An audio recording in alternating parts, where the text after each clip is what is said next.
एक और ये बड़ी खबर, जर्मन संसद की तस्वीर आप देख रहे हैं। जर्मन संसद में रूसी अटैक को लेकर चर्चा हो रही है। कड़ी निंदा रशिया के अटैक की गई है।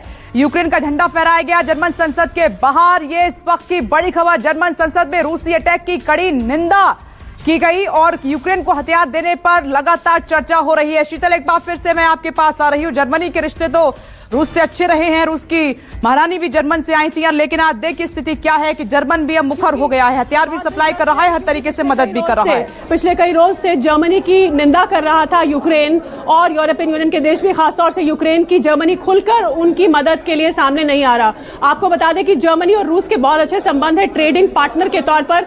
और रूस का जर्मनी बहुत अच्छा है यूरोप में, और दोनों के बीच में वो नॉर्थ स्ट्रीम गैस पाइपलाइन भी को लेकर भी सहयोग चल रहा था, जो फिलहाल फ्रोजन है, जिसके जरिए रूस जो गैस सप्लाई है वो दोहरी तेजी के साथ जर्मनी को कर सकता है। लेकिन फिलहाल यूक्रेन पर हमले के बाद इसे रोक दिया गया है और जर्मनी की बार बार निंदा हो रही थी कि वो यूक्रेन की खुलकर मदद नहीं कर रहा। अब जर्मनी की एक वहां उन्होंने वो ट्रीटी को साइन कर चुके हैं, वो उनका कानून है कि वो किसी भी देश को घातक हथियार सप्लाई नहीं करेंगे। लेकिन इस कानून में संशोधन किया है जर्मनी ने, और तभी आप जर्मन संसद को देख रहे थे, उसमें कानून में संशोधन किया है जर्मनी ने। और अब वो, जो कि उनके रूल्स के खिलाफ है कि घातक हथियार वो देशों को सप्लाई नहीं करेंगे किसी भी हाल में, लेकिन उन्होंने कानून को संशोधित किया है और अब वो यूक्रेन को एंटी टैंक वेपन्स जो होते हैं और मिसाइलें हैं वो सप्लाई करने पर मोहर लगाई है जर्मनी की संसद ने।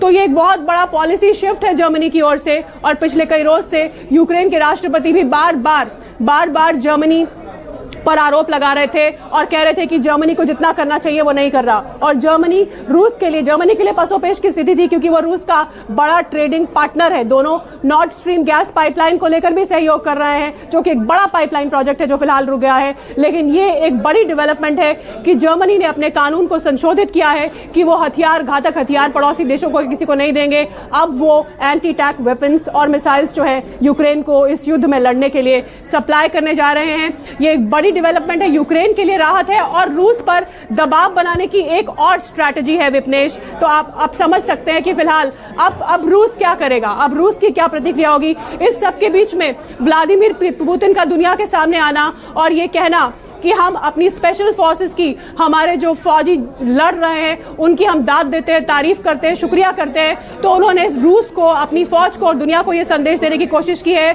कि आप चाहे हमें जितना भी डरा धमका लो, जितने रिस्ट्रिक्शंस लगा लो, ये तमाम जो दबाव बना रहे हैं, हम पीछे नहीं हटेंगे यूक्रेन में।